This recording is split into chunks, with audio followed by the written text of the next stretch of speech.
कक्षा 10वीं के सभी विद्यार्थियों का बहुत बहुत स्वागत है। हमारे बहुत सारे विद्यार्थी कमेंट कर रहे थे कि सर प्रश्न बैंक का संपूर्ण सॉल्यूशन लेकर आ जाओ, एक ही वीडियो में ख़त्म कर दो ताकि हमारी अर्धवार्षिक परीक्षा की तैयारी पूरी हो जाए। तो आप सभी के कमेंट को पढ़कर मैं अध्याय नंबर 6 से स्टार्ट कर रहा हूँ। इससे पहले के मैंने आपको करवा दिए हैं, पीडीएफ भी आपको मिल जाएगा। चिंता ना करें, कोई भी कमेंट ना करें, बस आपको यहाँ पर जो बताया जा रहा है उसको ध्यानपूर्वक देखिए। और सबसे बड़ी अपडेट और सबसे बड़ी खुशखबरी आप लोगों के लिए क्या, वो ये है कि इस वीडियो में मैं आपको 2 नंबर के, 3 नंबर के और 4 नंबर के प्रश्न कौन से टॉपिक से, कौन से पार्ट से कितने नंबर का आएगा ये भी बताऊंगा, आंसर सहित आंसर भी बताऊंगा। चलिए तो बिना देर की हम स्टार्ट करते हैं पहले क्वेश्चन से। जो विद्यार्थी चैनल पर पहली बार आए हैं, आप सभी से रिक्वेस्ट है कि आप चाहते हैं कि आपको सभी सब्जेक्ट के वीडियो मिले तो आप चैनल को सब्सक्राइब करके घंटी की बटन को ऑल पर कर लो, जिससे आने वाले वीडियो का नोटिफिकेशन आपको मिल जाएगा। चलिए बच्चों, तो एक बार मेरे सभी कक्षा 10वीं के नन्हे मुन्ने सभी एक बार लाइक ठोक देंगे। लाइक ठोक दो, सभी से रिक्वेस्ट है, एक बार सभी लाइक ठोको एक बार जल्दी से। एक तो लाइक और शेयर ठोक दीजिए, महाकाल का दबाकर लाइक और शेयर ठोक दीजिए। 5000 लौटे दिख जाना चाहिए। ये 4000 के लिए मैं यहाँ पे नहीं खड़ा हूँ, पूरा साल मेहनत करता हूँ आपके लिए बेटा, ऐसा नहीं चलेगा। ऐसा देखते हैं पहला आपका अध्याय जहाँ से हम स्टार्ट कर रहे हैं। वसा को वसी अम्ल में परिवर्तित करता है। कौन करता है ये आपको बताना है यहाँ पर। तो ये करता है लाइपेज। लाइपेज डायरेक्ट हम हमारा आंसर देखेंगे ताकि हम ज़्यादा से ज़्यादा पढ़ सकें। अगला क्वेश्चन है श्वसन है उपचयन, अपचयन, परिसंचरण, उत्सर्जन। तो यहाँ पर आपका करेक्ट आंसर हो जाएगा अपचयन, ये राइट आंसर आपका होगा। अगला क्वेश्चन स्वपोषी पोषण के लिए आवश्यक है जल, प्रकाश, सूर्य का प्रकाश सभी। तो यहाँ पर आपका स्वपोषी पोषण के लिए जो आवश्यक होगा वो आपका हो जाएगा। कमेंट बॉक्स में आप जल्दी से उत्तर बताएं, इसका आंसर क्या होगा, जल्दी से बताएंगे, सही बताइए क्या होगा आंसर। देखना चाहता हूँ मैं कितने बच्चे जवाब देंगे। प्रकाश संश्लेषण की क्रिया पौधे के किस भाग से होती है? तो यहाँ पर आपका करेक्ट आंसर होगा फूल, तना, पत्ती, जड़। तो इसमें आपका सही आंसर हो जाएगा पत्ती से। अगला क्वेश्चन, प्रश्न नंबर 3 का जवाब आप सभी हमें कमेंट बॉक्स में बताएंगे जल्दी से। पूरा धुआं कर देंगे हम पूरे विज्ञान के पेपर में। कक्षा 10वीं के हमारे सभी विद्यार्थी बस लास्ट तक बने रहिएगा, बिल्कुल निचोड़ के पी जाएंगे पेपर से पहले। हृदय के अंदर उसके संकुचन के समय रक्त को वापस लौटने से कौन रोकता है? तो यहाँ पर आपका आंसर हो जाएगा हृदय में वाल्व, वी वेंट्रिकल की मोटी दीवारें, एट्रिया की पतली दीवारें, या फिर ऊपर के सभी। तो यहाँ पर आपका हृदय में वाल्व जो होता है वो रोकता है। अगले क्वेश्चन को आप देखेंगे। अगला क्वेश्चन है मनुष्य में वृक्क एक तंत्र का भाग है। तो मनुष्य में वृक्क एक तंत्र का भाग है। तो यहाँ पर आपका जो करेक्ट आंसर होगा वो हो जाएगा बच्चों, बताइए इसका आंसर क्या होगा। सभी विद्यार्थी जल्दी से जवाब देंगे। मनुष्य में वृक्क एक तंत्र का भाग है, पोषण का, श्वसन का, उत्सर्जन का, परिवहन का। जल्दी से जवाब दो क्या होगा करेक्ट आंसर। तो यहाँ पर आप आपका आंसर इसमें जो लगाएंगे वो लगाएंगे बच्चों उत्सर्जन। और पादप में जाइलम उत्तरदायी है, तो इसमें हो जाएगा जल का वहन, भोजन का वहन, अमीनो अम्ल का वहन, ऑक्सीजन का वहन। तो इसमें जल का वहन आपका आंसर होगा। आइए बच्चों जोड़ी को हम देखते हैं। जोड़ी मिलाएंगे। आप अपने हाथ में कॉपी और पेन उठा कर रखेंगे और बाबा श्री महाकाल का नाम लेकर आप वीडियो को लाइक कर रहे हैं शेयर करें और सब्सक्राइब जरूर कीजिएगा। चलिए, पित्तरस। पित्तरस जो होता है वो होता है पित्ताशय में। ट्रिप्सिन, ट्रिप्सिन आप प्रोटीन। यकृत, यकृत को आप मिलाएंगे यूरिया का निर्माण। लाइपेज, तो इसको मिलाएंगे आप वसा से। इंसुलिन, इसको मिलाएंगे आप अग्नाशय से। इस प्रकार आपका आंसर होगा। उसके बाद आप देखेंगे यहाँ पर जोड़ी स्वापोषी पोषण। स्वापोषी पोषण, तो इसको आप मिलाएंगे पौधे से।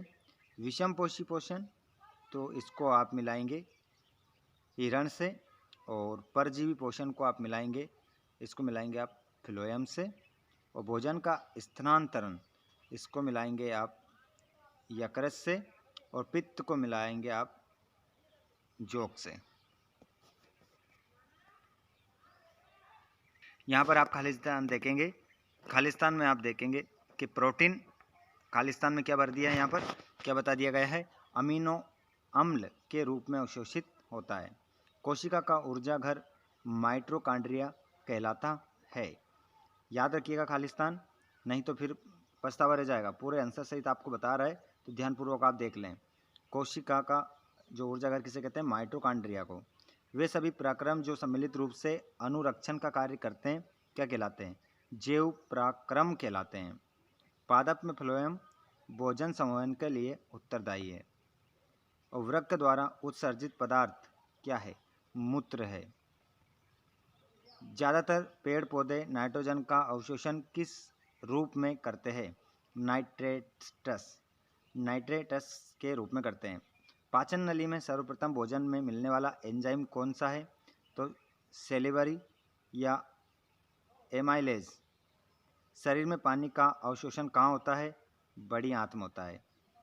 और जीवधारियों में ऊर्जा मुद्रा का नाम लिखिए, तो एटीपी, एटीपी आपका इसमें आंसर होगा। आगे चलो बच्चों, वर्णक का नाम लिखो जो प्रकाश को अवशोषित करता है, तो इसका आंसर हो जाएगा क्लोरोफिल। सत्यासत्य बताना है अब हमें, सत्यासत्य भी बताएंगे इस चैप्टर के आपको। और 2 नंबर के 3 नंबर के जो भी क्वेश्चन आने होंगे सब बताएंगे। यहाँ पर देखिएगा, यकृत अमोनिया को यूरिया में परिवर्तित करता है, तो इसका आंसर आप क्या लगाएंगे, सत्य। धमनियों की दीवारें सिराओं से पतली होती है, असत्य। प्लेटलेट्स रक्त का थक्का जमने में सहायता करती है, सत्य। क्षुद्रांत के आंतरिक स्तर पर अनेक उंगली जैसी प्रवर्ध होते हैं जिन्हें दीर्घ रोम कहते हैं, बिल्कुल सही बात है। और अगला क्वेश्चन है, स्वपोषी पोषण में दूसरे जीवों द्वारा तैयार किए गए जटिल पदार्थों का अंतःग्रहण होता है, असत्य, नहीं होता है। अब हम देखेंगे इस चैप्टर के 3 अंक का प्रश्न आएगा इससे। भोजन के पाचन में लार की क्या भूमिका है, मोस्ट इंपॉर्टेंट है, 3 स्टार लगा लो। छपेगा, या आप इसके ऊपर लिखो टपकेगा। क्या लिखो, टपकेगा। जिस प्रकार से पानी टपकता ना, टप टप टप, उस प्रकार से ये आपकी परीक्षा में टपकने वाला क्वेश्चन है। बिल्कुल, इसका आंसर अब मैं पढ़ने वाला नहीं हूँ क्योंकि यहाँ से स्क्रीनशॉट आप ले लें।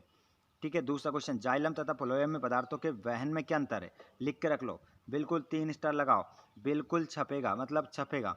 क्वेश्चन क्रमांक 3, स्वपोषी पोषण के लिए आवश्यक परिस्थितियाँ कौन सी है, पढ़ लीजिएगा। स्क्रीनशॉट ले लो, 3 आंसर एक साथ हो जाएंगे। अगला क्वेश्चन है, वृक्काणु की रचना तथा क्रियाविधि का वर्णन कीजिए। क्वेश्चन नंबर 4 है। क्वेश्चन नंबर 5, मूत्र निर्माण की क्रियाविधि बताइए। तो यहाँ पर आप इसका आंसर भी देख सकते हैं। मानव में वहन तंत्र के घटक कौन से, इन घटकों के क्या कार्य है, तो रक्त, हृदय, रुधिर, इनके कार्य यहाँ पर लिख दिए हैं। ठीक है। क्वेश्चन नंबर 7 देखिएगा यहाँ पर। क्वेश्चन नंबर 7, हमारे आमाशय में अम्ल की भूमिका क्या है तथा एंजाइमों के क्या कार्य है। तो यहाँ पर आप देख सकते हैं आंसर लिखा है। 8वां, हमारे शरीर में हीमोग्लोबिन की कमी से क्या परिणाम हो सकते हैं, और यहाँ पर ये भी 3 स्टार लगाओ। छपेगा मतलब छपेगा, याद रख लेना जिस पे स्टार बता रहे हैं। बहुत सारे बच्चे कहते हैं ना, सर आप तो हमें क्या बता दो, मोस्ट इंपॉर्टेंट बता दो। तो 3 स्टार जो लगा रहे हैं वो मोस्ट इंपॉर्टेंट है। वायु श्वसन, अवायु श्वसन में अंतर, तो ये ऑक्सीकरण, ये ऑक्सीजन की उपस्थिति में होता है। ये ऑक्सीजन की उपस्थिति में, ये ऑक्सीजन की अनुपस्थिति में होता है, मतलब इसमें ऑक्सीजन नहीं होता है, इसमें ऑक्सीजन होता है। दूसरा, ये प्रक्रिया माइटोकॉन्ड्रिया में होती है और ये केवल कोशिका द्रव में होती है। इसमें भोज्य पदार्थों का पूर्ण रूप से ऑक्सीकरण होता है। इसमें भोज्य पदार्थों का अपूर्ण रूप से ऑक्सीकरण होता है। इसका अंतिम उत्पाद CO2 तथा पानी है। इसका अंतिम उत्पाद CO2 तथा एल्कोहल है। और अधिकांश जीवों में ये प्रक्रिया होती है और ये क्रिया बहुत कम जीवों में होती है। आगे चलते हैं। अगले क्वेश्चन को आप देख सकते हैं यहाँ पर 10वां। उसके बाद में हमारा ये पार्ट समाप्त हो जाएगा और अगला पार्ट स्टार्ट हो जाएगा, जिसके क्वेश्चन आंसर भी मैं आपको करवाने वाला हूँ। तो यहाँ पर आप देख सकते हैं श्वसन को ऊष्माक्षेपी अभिक्रिया क्यों कहते हैं।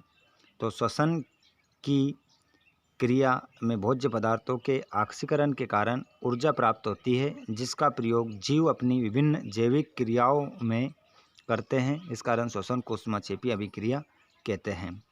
प्रकाश संश्लेषण क्या है, समीकरण सहित लिखिए। तो ये प्रकाश संश्लेषण, ये उसका समीकरण, ठीक है। उत्सर्जन का महत्व, क्वेश्चन यहाँ पर आप देखेंगे, ये सभी क्वेश्चन है आपके। उसके बाद में आपका अगला पार्ट आ जाता है जीव जनन कैसे करते हैं। इसमें से भी आपके बहुत सारे क्वेश्चन आने वाले हैं। तो ये अध्याय मैं आपको नेक्स्ट वीडियो में करवाने वाला हूँ।